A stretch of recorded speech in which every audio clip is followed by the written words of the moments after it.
Okay, so my video ended, but I'm back. So I was saying, uh, our third piece of evidence from exploration 3, predicting the structure, is like, firstly, what are the chemical formulas? How do we figure that out? So, whiteboard here.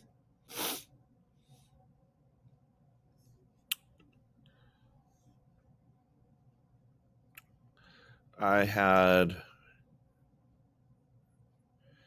been showing you the example of sodium. When sodium becomes a gas, and let's see, you could all hear me, right? I hope so.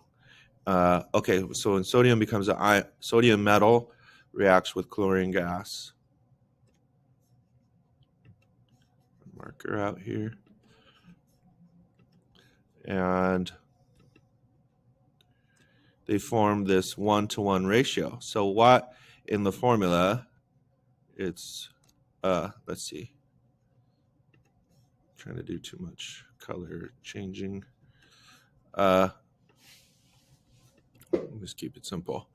So they form sodium chloride.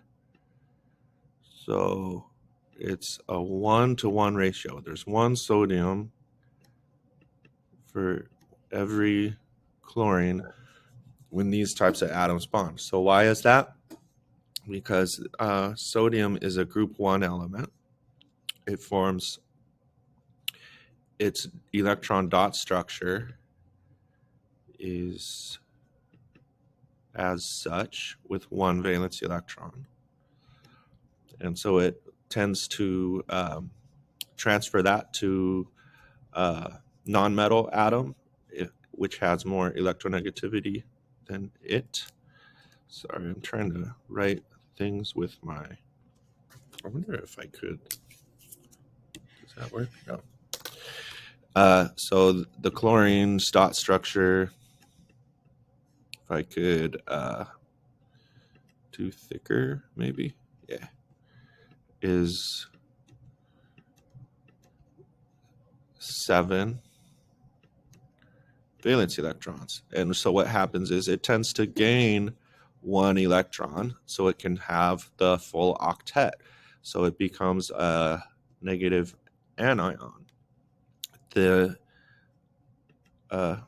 positive ions become positive ions, are called cations, and the negative ions become anions. Usually cations are metals or metalloids, and anions are usually nonmetals or metalloids.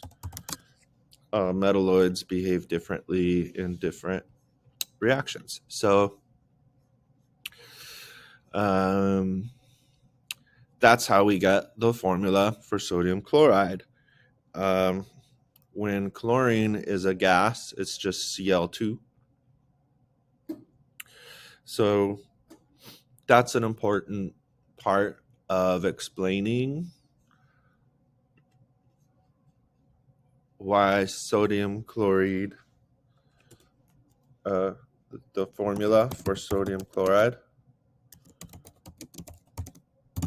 is determined by its electron structure, its electron dot structure. And that could affect its chemical properties. So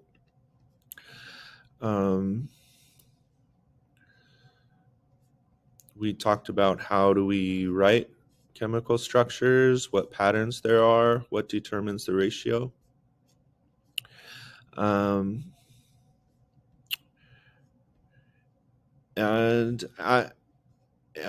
covalent compounds have different chemical properties determined from these structures. So oxygen is usually a gas, and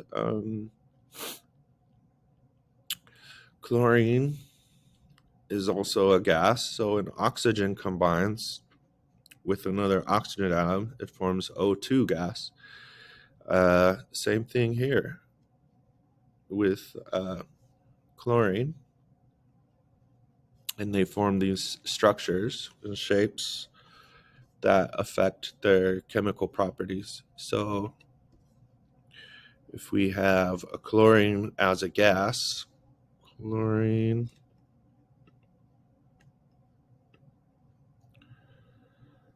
CO2, it can hold on to itself very strongly. And if you have sodium metal,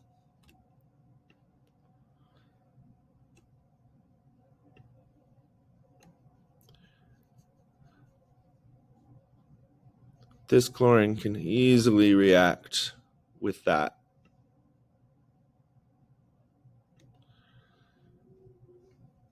Electron there. Chlorines. So what are the formulas for sodium metal, chlorine gas, and sodium chloride?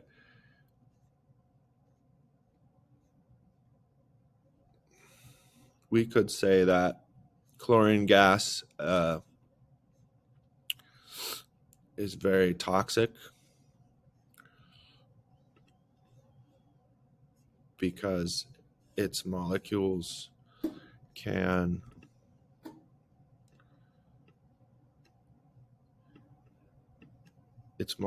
are very tightly bound to each other, but they can easily react with other atoms. So that's the chlorine gas. Okay, so we have a lot of evidence here. So lastly, the properties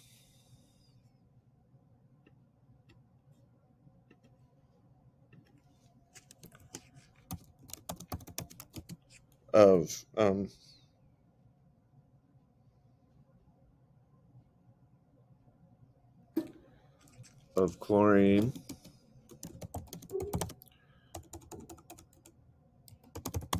mean it has stronger attraction for between its atoms,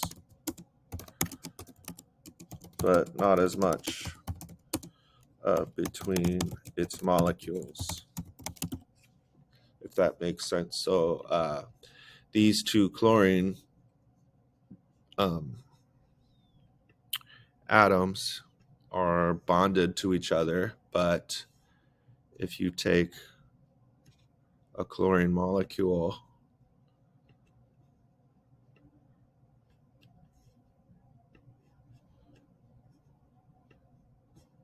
see,